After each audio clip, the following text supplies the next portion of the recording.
Good morning, class, and welcome to your accounting for special transactions. So today, we'll cover long-term construction contracts in relation to PFRS 15 or our revenue recognition.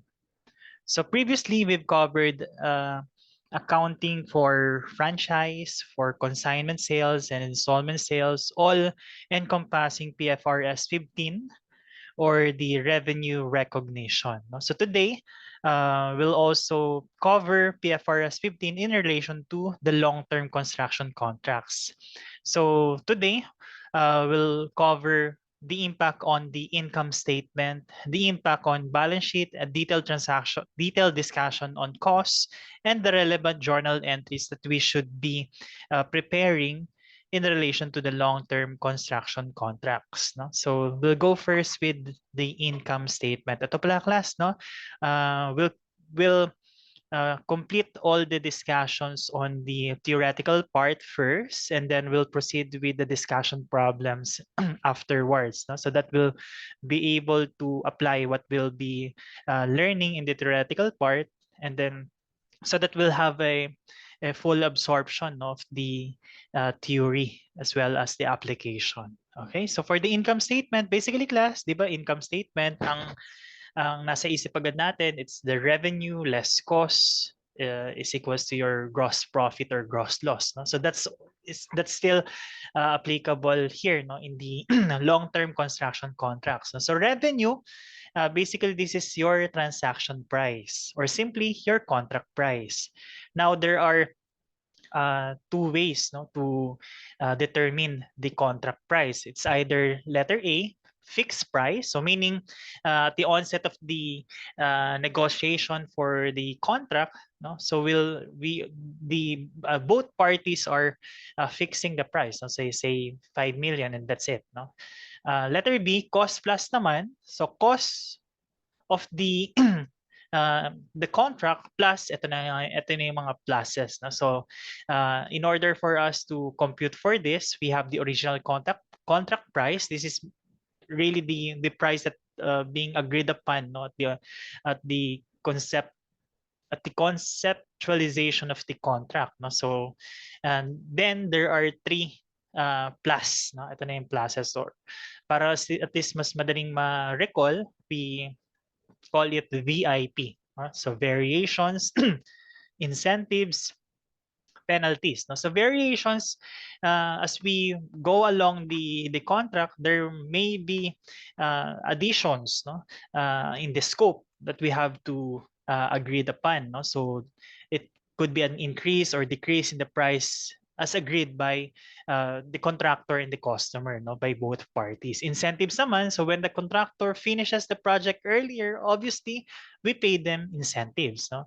On the other hand, if there's delay or unsatisfactory performance on the part of the contractor, then we can penalize them. No? So it's a reduction on our original contract price. No? So just get the original contract price and then add or deduct these pluses. No? Ito yung VIPs natin, variations, incentives, and penalties. Then we can arrive to our new or adjusted contract price. No? So later on class, no, when we go to the different discussion problems, we'll also introduce template, no, so that it will be easier for you to solve problems related to long-term construction. Kasi nga,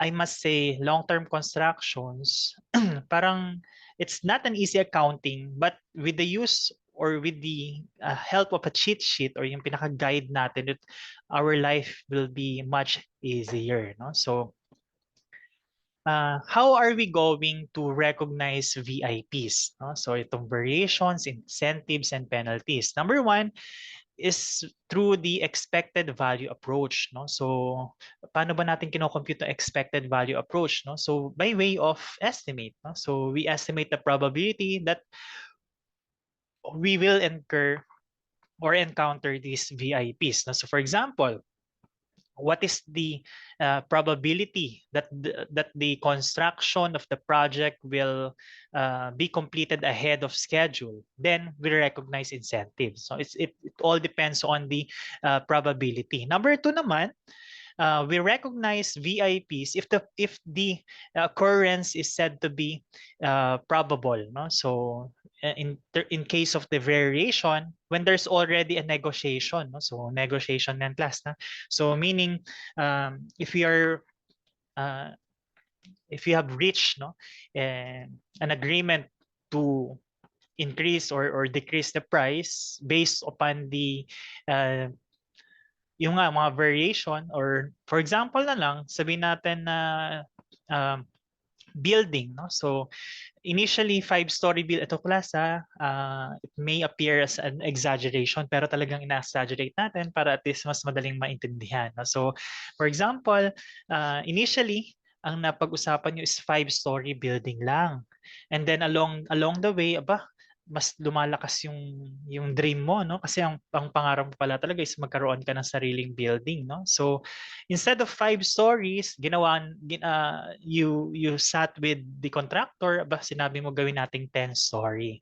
Obviously, those variations will have an increase in the contract price, no? So kung halimbawa ang negotiation nyo is really on the go, then it's probable, then we have to recognize variation. Now, incentive and penalties, we can only determine this at the last year of the construction. Kailan mo ba kasi malalaman kung the contractor will finish it ahead of time? Obviously, on the last year of the construction.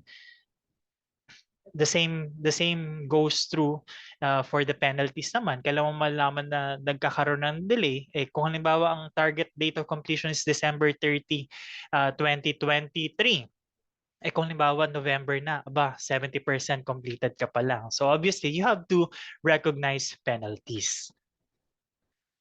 So in terms of profit recognition naman, diba? Remember class, you have the revenue less cost is equivalent to your profit. Now, how are we going to recognize our profit? So number one, point in time recognition, or this is the so-called completed contract approach. And number two, overtime recognition, or simply we recognize profit based on progress. However, class, itong overtime recognition, this is only applicable if and only one of these three conditions is met. Isa lang dito, class. And then you can apply overtime recognition. What are these three conditions? Number one, the customer simultaneously receives and consumes the benefit provided by the entity's performance. Letter B, the entity's performance creates or enhances an asset that the customer controls as the asset is created or enhanced. Letter C, the entity's performance does not create an asset with an alternative use to the entity, and the entity has enforceable rights to payment for performance completed to date. Ulitin natin class, ha?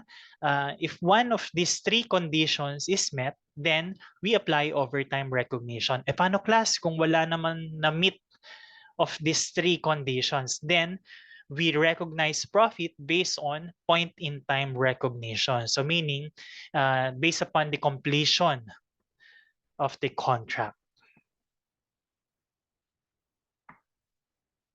Okay, so the overtime recognition class, sabi natin, di ba, based on progress. Pero there are scenarios when the progress towards completion is the progress towards completion can be measured reliably or not. No? So kung halimbawa, if we can measure it reliably, then we recognize profit based on percentage of completion. So paano natin gagawin to? Either letter A, input method, o yung tinatawag natin cost-to-cost method. Or letter B, based on the output method, based on the units. Or letter B, architect's estimate. No? So ito yung pinaka-commonly used class. No? So on the other hand, if the progress cannot be reliably measured, then we use zero profit method. So bakit natin sinasabing zero profit method? Because the revenue, we recognize revenue up to the extent of the total cost. No? So this is also known as the cost recovery approach. No? So kaya siya zero profit because your revenue is equivalent to your cost. No? So if your revenue, for example, is 100, your cost is 100. So ergo, your profit will be zero. No? So ulitin natin yung class ha. Overtime recognition, we apply this if one of the three conditions is met. Now, if we're able to measure reliably the progress towards completion, then we recognize profit based on the percentage of completion. No? So either input method or output method. Now, if we cannot measure it reliably, then we use zero profit method. Ito class, ha? Don't worry. Later on, we'll cover all of this no? In the different discussion problems that I have prepared this morning.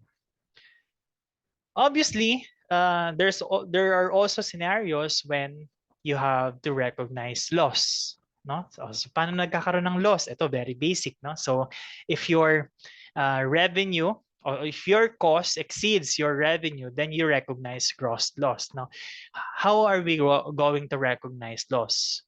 We recognize it immediately in our income statement. No? Kasi kung napapansin mo, earlier, oops, ayaw. Sabi natin, we recognize profit. Number one, point-in-time recognition, or number two, overtime recognition. But remember, class, the overtime recognition, we have to make sure that one of these three conditions is met.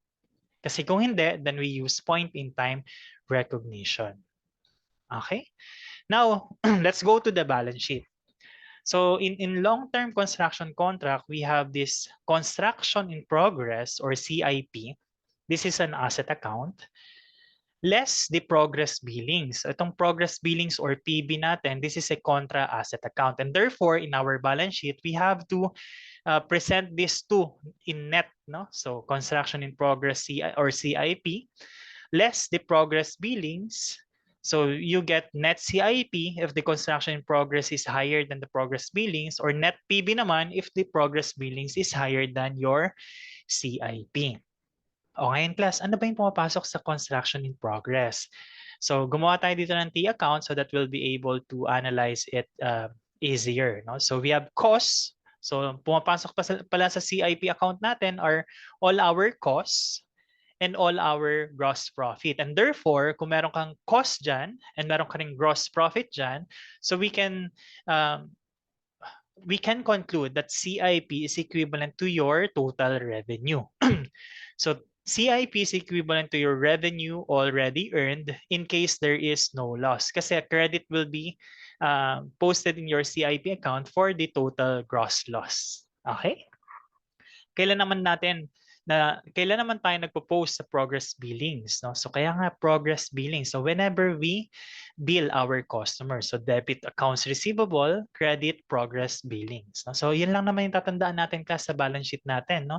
So to compute for the percentage of completion, kasi nga 'di ba sabi natin, your CIP is equivalent to your total revenue, no? So therefore CIP over the total contract price will give you the percentage of completion. Ito class, later on magagamit natin to, no? This is actually our cheat sheet already. Towards the end of the contract, sabi natin, the construction in progress and the progress billings must equal, and we have to close it down. No? So to close the construction in progress, or itong tinatawag natin progress billings, so we just have to close it out. No? So that's debit progress billings and credit construction in progress. Okay, so that's our balance sheet. Now let's talk about the different journal entries. So imagine mo class ha. Imaginein mo, kailan tayo nagpo-post sa CIP? Whenever we incur costs. No? So kung nabawa, say for example, bumili tayo ng mga materials, no? So debit construction in progress, credit cash, or accounts payable. Also, to recognize the cost, so debit costs, debit construction in progress if there's a profit, and then credit revenue. And remember, the revenue, we recognize it based on percentage of completion or progress. No? And then also we credit CIP um, in in cases there are losses. No? So again, to bill our customers, debit AR or the accounts receivable, credit the progress billings. Upon collection naman, so obviously we collect cash as debit cash, credit the accounts receivable. And these are only the relevant journal entries that we have uh, to understand, to know, no? In order for us to get a full grasp of the long-term construction contracts. And pansinin class, ha, itong posting natin sa CIP, this is actually true using the T account. No? So look at this. This is the cost. The gross profit is debited. Gross loss is credited. No? Pansinin mo yung pro forma entry natin. So debit cost, debit the CIP for the profit, and tapos credit the CIP for the loss. No? So it's also true. No? So whether you're more comfortable using the entries, that's fine. Pero ako, mas comfortable ako using the T account. No? Kasi kung pag T account, all I have to do is just simply post it to the debit or credit side. Yun nga lang, you must remember that CIP is an asset account. So if it's an asset account, normal side of an asset account, as you know, is a debit side. Okay, so let's go now to the different discussion problems. So ito pala class ha, I prepared four problems this morning, pero yung four problems na yun, they're complex problems and may include two or more questions for each one. No? So please bear with me. No? So let's have problem number one. So let me read the requirements first, and then I'll proceed with reading the problem. So number one, what is the realized gross profit or loss to be recognized by entity A for the year ended December 31, 2023? And number two, what is the construction in progress balance as of December 31, 2022? On January 1, 2021, Entity A entered into a contract for the construction of a building at an original price of 2 million to be completed on June 30, 2023, subject to penalty of 500,000 on the year it becomes virtually certain that construction will not be completed on the date agreed upon. On January 1, 2022, the contract price increased by 2,500,000 due to the change in the design of the building requested by the customer. The outcome of the construction can be estimated reliably. So yan pa lang, no? If the problem is, well, obviously the problem is pointing us to use yung overtime recognition, no? And also, the progress can be measured reliably. So therefore, we'll use the percentage of completion method. So cumulative costs incurred as of the end of the year. Pansinin, this is cumulative costs. So 2021, we have 600,000. 2022, 3.75 million. 2023, 3.78 million. Estimated remaining costs to complete at the end of the year, 900,000, 1,025,000, and 420,000 for 2021, 22, 23 respectively. So let's have problem number one. As early as now, class, we'll introduce a template. Ito yung tatawag nating cheat sheet. No? So kung napapansin nyo sa klase natin, mahilig tayo mag-introduce ng mga cheat sheets so that you can absorb, no? And actually, by using cheat sheets, we're not eliminating, no, but minimizing the time spent on the analysis. No? But remember, class, we can only make use of this cheat sheet kung alam mo na yung concept. No? Kasi there's no way that you can use this shortcut kung hindi mo naman, kung you're not entirely familiar with the whole concept. And that's why earlier, we've covered all the theoretical part. Tapos ngayon, as we go along the different discussion problems,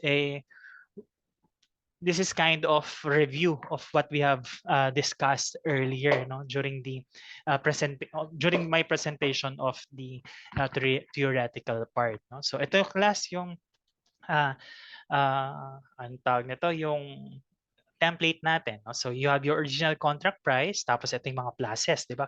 Cost plus, di ba?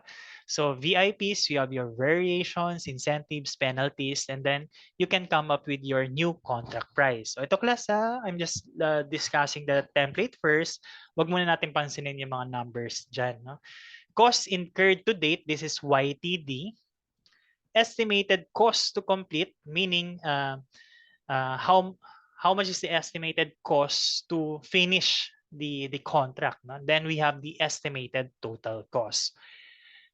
The estimated gross profit, obviously, this is just the new contract price less your estimated total cost. No? The percentage of completion, in this case kasi, we can use the cost incurred. No? Kasi pansinin, you have here the cost incurred to date. This is, again, this is YTD. And the estimated cost to complete. So how much more no, we have to spend in order for us to complete the whole project.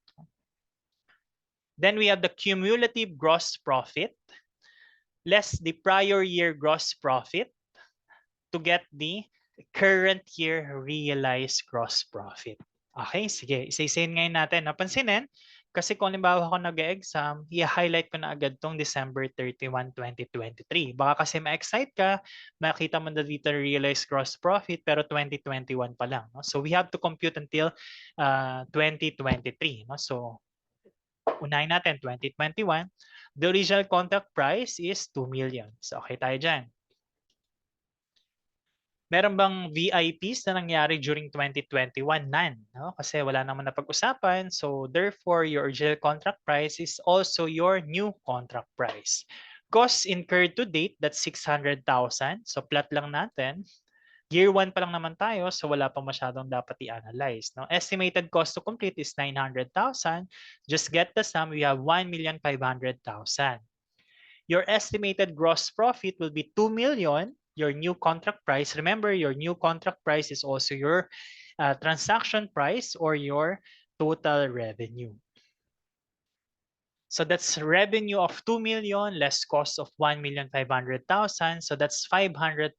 This is your estimated gross profit. And remember, since we can measure the progress reliably, then we have to adopt the use of overtime recognition. No? So kapag overtime recognition, we use the percentage of completion. No? So paano ngayon natin compute yung percentage of completion dito? So we have the total cost incurred to date over the total estimated cost. No? So kung halimbawa 600,000 daw yung nagamit mo ngayon, and in total, you estimate the total cost to be 1,500,000. So therefore, 40%. No? So that's 600,000 over 1,500,000. 40%. So cumulative gross profit will be 200,000. So dito class, we're not going to recognize the whole 500,000. No? Kasi itong 500,000 dito, this is what we are supposed to get no? Once we have completed the project. But remember, at this stage in year 2021, we're only 40%. The project's only 40% completed. So therefore, 500,000 multiplied by 40%. So that's 200,000 gross profit. So this is our realized gross profit. So that's year 2021. O puntahan ngayon natin yung year 2022. The original contract price remains the same. That's 2 million. Ngayon class, pansinin, on January 1, 2022, the contract price increased by 2,500,000. Bakit daw? Kasi nga there are changes in the design of the building requested by the customer. So therefore, an increase of 2,500,000. So that's part of the variations. So 2 million plus 2,500,000. So the new or the adjusted contract price will be 4,500,000. Costs incurred to date, that's 3,075,000. Given pa rin yan. Cost to complete, so we have 1,025,000, so total of 4,100,000. 4,500,000 the new contract price less 4,100,000. So meron ngayon tayong estimated gross profit of 400,000. Again, we're not going to recognize this. We'll look at the percentage of completion. So at year 2022, the percentage of completion is 75%. Paano natin na-compute yan? That's 3,075,000 over 4,100,000. So that's 75%. Itong 400,000 class, this is supposedly the gross profit that we can generate upon completion of the project. But remember, we can only recognize 75% of that. No? So 400,000 multiplied by 75%, that's 300,000. But remember, last year, we recognized 200,000 gross profit. No? So therefore, 300,000 less the 200,000 that we recognized last year. So this year, we'll have to recognize the realized gross profit of 100,000 only. O, ulitin natin yung class ha. This 300,000 represents 75%. No? This is cumulative. No? So meaning we have to reduce it by the amount that we have recognized in the prior year. Okay? So pero hindi pa rin ito yung hinaharap natin class sa requirement number 1. Sa requirement number 1, we are required to compute for the realized gross profit or loss for the year end December 31, 2023. So proceed tayo ngayon sa 2023. The original contract price remains the same. Obviously, the variations amounting to 2.5 million pesos is also there. Penalties. Pansinin, kinocompute natin is December 31, 2023 and there is a penalty clause, no? Ang usapan 500,000 kung hindi matatapos by June 30, 2023. So this is already probable. So therefore, in 2023, we have to recognize the penalty. And remember, penalties will reduce the total contract price. No? So that's 4,500,000 less the penalty of 500,000. So total of 4 million. This is now our new and adjusted contract price for year 2023. Costs incurred to date, that's 3,780,000. Estimated cost to complete, that's 420,000. So 4 million less 4,200,000, aba. So in this case pala, year 2023, we should have recognized a gross loss of 200,000. Paano nangyari yung class? The total cost is 4,200,000 but the new contract price is just 4 million. So mas malaki na yung total cost, no? So dahil nga meron tayong gross loss dito, sabi natin, 'di ba, if there's a loss, we have to recognize it immediately. So immediate recognition. So cumulative natin is 200,000. Ito yung sinasabi natin na we should have generated 200,000 pesos loss. And yet, in the previous years, we have recognized gross profit. No? So that we have to reverse all those gross profit that we have recognized in years 2021 and 2022. So paano natin gagawin yon? So nag-recognize tayo ng total 300,000 last year. So we have to reverse it. No? So kung meron tayong 200,000 this year, plus the reversal of the 300,000 last year, so total realized gross loss, no, in this case will be minus 500,000. And the answer is letter C. Now, number 2, what is the construction in progress balance as of December 31, 2022? Pansinin, ano nga ulit yung pumapasok sa construction in progress natin? So we have costs of 3,075,000. So ito kasi class, remember this is an asset account. So this is a real account and then therefore kung real account siya, it's just the balances just accumulates, no? The balances just accumulated in this account, no? So kung sinasabi lang natin, dagdag lang siya ng dagdag, no? So therefore this 3,075,000 here, this is the total costs incurred to date, no? So I mean this is the accumulated cost. So that's 3,075,000. And also for the gross profit, let's just get the cumulative gross profit. No? Pwede rin kasi isa-isahin dyan. Pwede kang 200 year 2021 and then another 100 in year 2022. Or simply get the gross profit of 300,000. So meron tayong total cost of 3,075,000 plus the gross profit of 300,000. So the total construction in progress balance as of December 31, 2022 is 3,375,000 or letter B. Okay? So ito class, throughout the succeeding problems, we'll use this template. No? So that will be also be familiar with this type of guide or cheat sheet. Excuse me. So let's have problem number 2.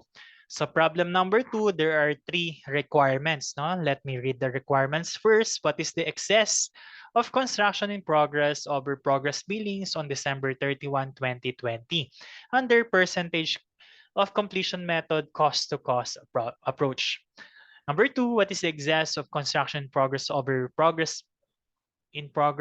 progress billings on December 31, 2021 under cost recovery method? And number 3, assume that an architect hired by the company made the following estimates of the project's percentage of completion at 50%, 90%, and 100% at the end of 2020, 21, and 22, respectively. What is the realized gross profit for 2021 using the percentage of completion method? Output measures as determined by the estimates made by the architect. Okay, very exciting, no? So on January 1, 2020, an entity entered into a long-term construction contract with fixed contract price of 5 million. The entity billed its client as follows: 30% during 2020, 40% during 2021, and the remainder of the year, of the project completion. The following data were provided by the cost accountant of the entity. We have cumulative costs incurred as of the end of the year, 2.2, 3.6, 4.8 respectively, and the estimated remaining cost to complete at the end of the year. So we have 3.3, 900, and 0. Okay, so let's have problem number 2. Ang maganda rito class for each requirement, meron tayong method being introduced. No? So let's have year 2020 muna. Itong problem number 1, requirement number 1. So we have the original contract price. Pansinin, I still use this template. No? Even though there are no mention of VIPs, walang variations, walang incentives, walang penalties. There's no information, no, included in the problem. No? So, but at least, no, so that we'll be able to use the template uniformly, no, throughout the succeeding problems, gamitin pa rin natin siya. No? So we have the new contract price of 5 million. Cost incurred to date, that's 2,200,000. Estimated cost to complete is 3,300,000. Our estimated total cost is 5,500,000. In requirement number 1, pansinin that we are being required to use the percentage of completion method or cost-to-cost approach. However, our gross profit is actually a gross loss. No? So 5 million revenue or the new contract price less the estimated total cost of 5,500,000. So we have to recognize gross loss of minus 500,000. At napag-usapan natin kanina, balikan natin para at least mas madali yung recall. Sabi natin, when there's loss, we have to recognize it immediately. So therefore, we don't need the percentage of completion here. No? So we have to recognize the full gross loss of 500,000. Ano ba yung question number 1? Ang tinatanong sa question number 1, how much is the CIP over progress billings? No? So ano-ano nga ba ulit muna yung pumapasok sa CIP natin? So dinedebit natin dito yung total cost and the gross profit, and we credit the total gross loss. No? So cost incurred to date, we have 2,200,000 less the gross loss or credit. No? So that's 500,000. So meron ngayon tayong construction in progress na 1,700,000. Ang tinatanong dito is how much will be the net CIP or net PB. No? So we have to deduct the progress billings. So class, PB is progress billings. No? Paano natin na-compute yung 1,500,000? Remember, the entity billed its client as follows: 30% during 2020. So that's what 30% of the 5 million. So 5 million multiplied by 30%. So that's 1,500,000. 1,700,000 less progress billings of 1,500,000. We have net CIP of 200,000 pesos. Okay, so the answer to requirement number 1 is letter B. Number 2, what is the excess of construction in progress over progress billings on December 31, 2021 under the cost recovery method? O ito class, cost recovery. Sabi natin, pag cost recovery, uh, our revenue is equivalent to total cost. No? So pansinin, 2021, we have 5 million as our contract price. Cost incurred is 3,600,000. Estimated remaining cost to complete at the end of the year is 900,000. So total of 4,500,000. So in this case, we have a total gross profit of 500,000. But again, we are being required to use the cost recovery method. So therefore, we don't have to recognize this 500,000. So uh, instead we have to assume, no, as if uh, we have to reverse the gross loss that we have recognized in year 2020. So therefore, the realized gross profit for 2021 is 0. Ngayon, ang tinatanong kasi sa atin sa number 2, how much will be the excess of construction in progress over progress billings on December 31, 2021? No? So we have beginning CIP, yun ang compute natin kanina, that's 1,700,000. Gross profit of 500,000. Total cost for the year. Ito class remember this line. This is cumulative. Ang kailangan lang natin is the total cost for the current year. No? So therefore, 3,600,000. This is cumulative. Less 2,200,000. So meron tayong makocompute na total cost for the year of 1,400,000. So with that, makocompute natin yung total construction in progress for year 2021. And then let's deduct also the progress billings. Remember, in year 2021, 40%, no? Yung kailangan naman i-bill. So that's total of 70% of 5 million or 3,500,000. So 3.6 million na CIP less 3.5 na progress billing. So we have 100,000 pesos as your excess or the net CIP, or that's letter A. So class, pansinin na, actually the recognition of the revenue is primarily based on the method, no, that is being required to be used. Okay. Number 3. Itong number 3 class, there's an assumption that instead of this instead of calculating the percentage of completion, binigay na, no? Based on the architect's estimate. No? So we have the original contract price of 5 million. Ang tinatanong kasi sa atin dito is year 2021. No? So how much will be the realized gross profit in year 2021? No? The percentage of completion in this case is given, no? Based on the architect's estimate. Unahin natin yung 2020. Sabi ni architect, the percentage of completion is at 50%. No? So 5 million multiplied by 50%, the revenue to date will be 2,500,000 less the actual cost. Actual cost natin is 2,200,000. So 2,500,000 less 2,200,000, we get the cumulative gross profit of 300,000. Huwag ka munang hinto kasi that's for year 2020. Now, let's compute for year 2021.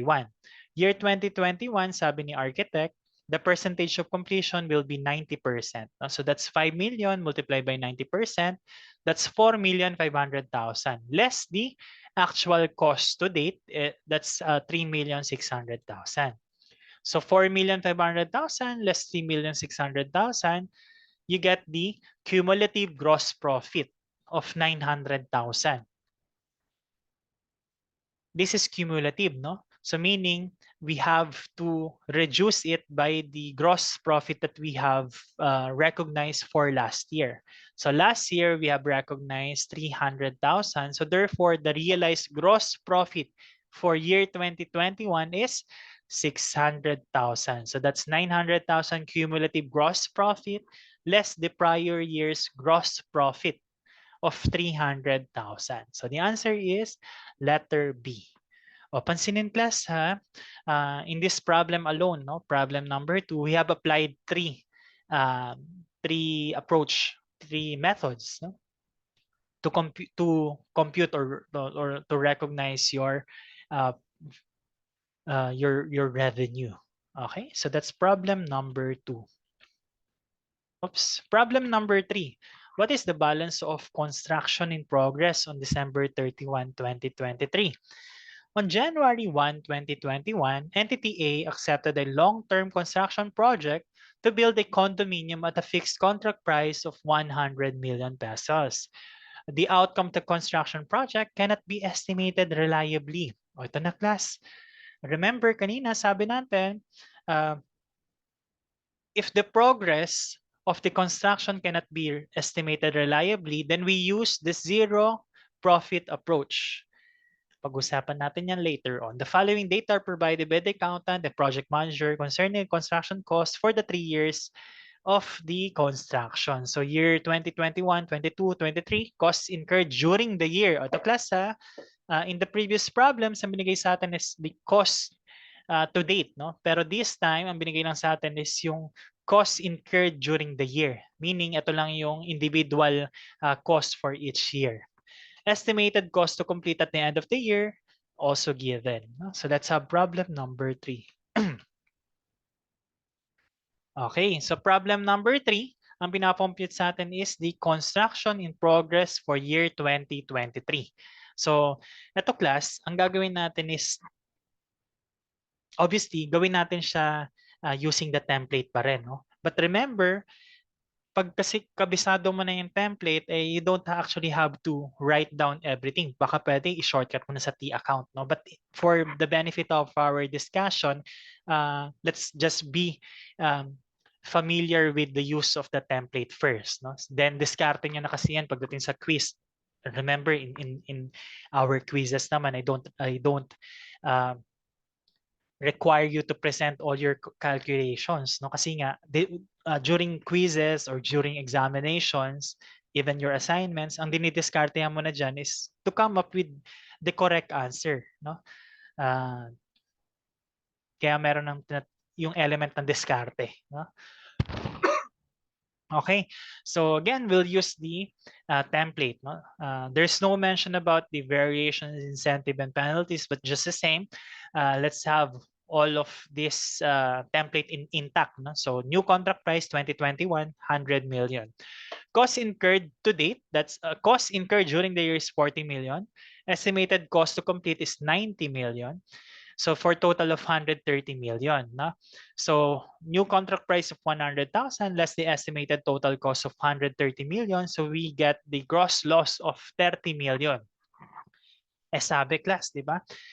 We cannot measure reliably the progress.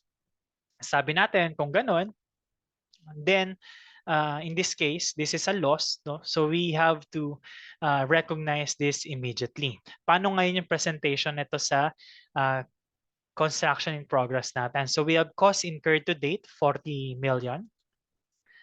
Credit gross loss, no? Listen natin to para hindi nakakalito. Cumulative gross loss of 30 million. So therefore, the construction in progress for 2021 is 10 million pesos. But remember, hindi pa ito yung hinihanap sa atin, no?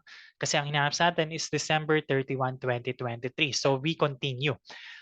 Year 2022, so 100 million. Costs incurred to date. So ito class, be careful. Costs incurred to date will be 50 million. So that's 40 million in 2021 plus 10 million for 2022. No? So that's total of 50 million. Estimated cost to complete at the end of the year is 60 million. So for a total of 110 million. 100,000 less 110, 10,000. So we have a gross loss of 10 million. Ang sinasabi dito, this is the estimated gross loss for the entire project.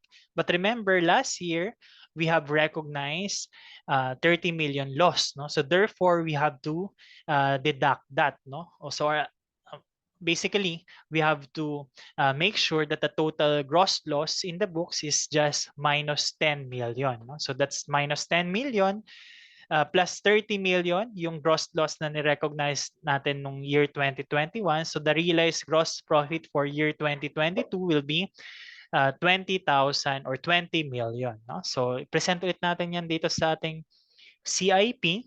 So beginning CIP is 10 million. Total cost, 10 million. Cost for the year. Realized gross profit of 20 million. So total CIP natin for year 2022 will be 40 million. So I hope nakakasunod pa class ha. That's just following this T account. Lagay ko dito para at least mas madaling ma-recall. Excuse me.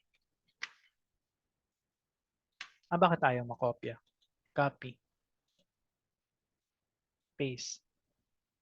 Alright. Sige. Puntahan natin yung year 2023. So the new contract price stays the same. Costs incurred to date. So that's 40 plus 10 plus 20. So that's 70 million.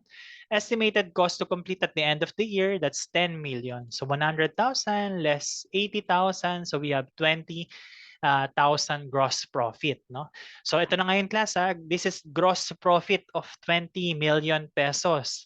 Ang sinasabi dito, this is our we should recognize 20 million for the entirety of the project. But remember, in years 2021 and 2022, we recognize gross losses. No? So therefore, we have to make sure that our books is recognizing these 20 million in profit. No? So that's 20 million gross profit less 10 million, representing the gross loss that we have recognized in year 2022. So therefore, 20 million less 10,000. So we have realized gross profit of 10,000 or 10 million pesos. No? So beginning CIP is 40 million.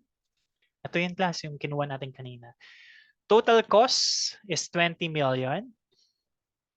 Plus the realized gross profit of 10 million.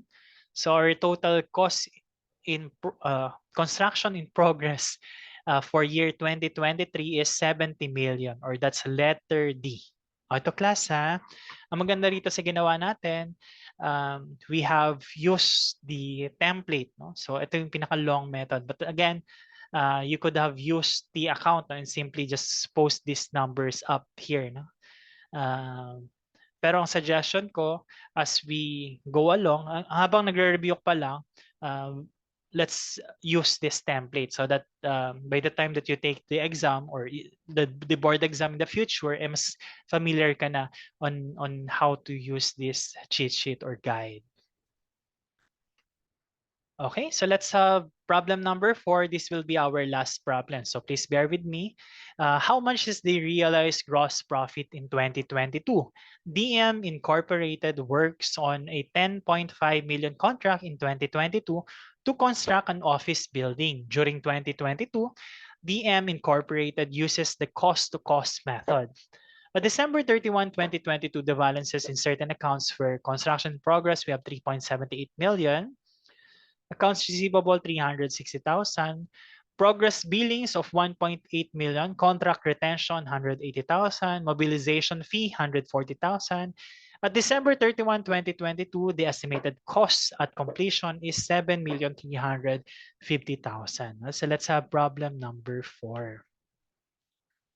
Okay, so problem number 4, isa-isin muna natin itong mga accounts na to. No? Remember, ang pinapakompute sa atin is realized gross profit. So CIP, is this relevant? Yes, of course. No? Accounts receivable, no effect. Progress billings, no effect. Contract retention, no effect.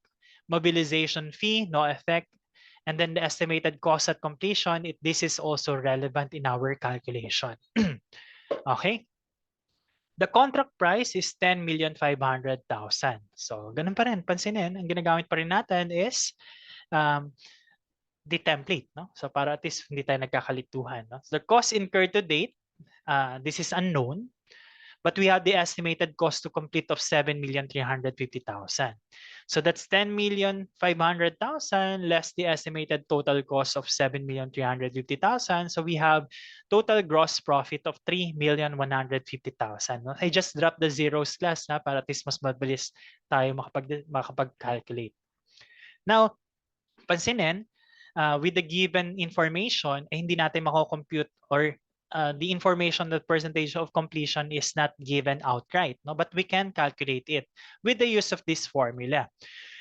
CIP, di ba sabi natin this represents the revenue earned over the contract price. So kung ang CIP natin in this case is 3,780,000 over the total contract price of 10,500,000. So therefore, the percentage of completion is 36%. So pakita lang natin yung 3,780 tsaka, oops, 10,500,000. So that's 3,780 over 10,500,000 or 36%. So 3,150,000 multiplied by 36%, that's 1,134,000. This is the realized gross profit for year 2022. Oops. Okay.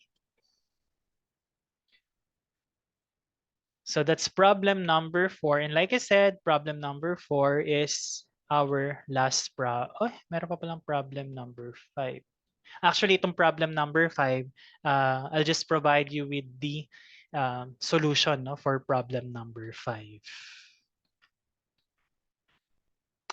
Okay, class. So, ulitin ko, for long-term construction, this is not an easy accounting, no? But as you can see, mas napadali yung buhay natin with the introduction of template, no? So all you have to do is be familiar with this cheat sheet or guide kasi ito na talaga yung gagamitin natin to solve, no, different methods in accounting for your revenue, no, for long-term construction contracts, no? So that would be all for today. Again, thank you for attending this session. If you have any questions, please send me an email via markgibson.manawis@yahoo.com.ph or course it through your class videos. So thank you once again. Stay safe and stay healthy. I'll see you again next session. Goodbye.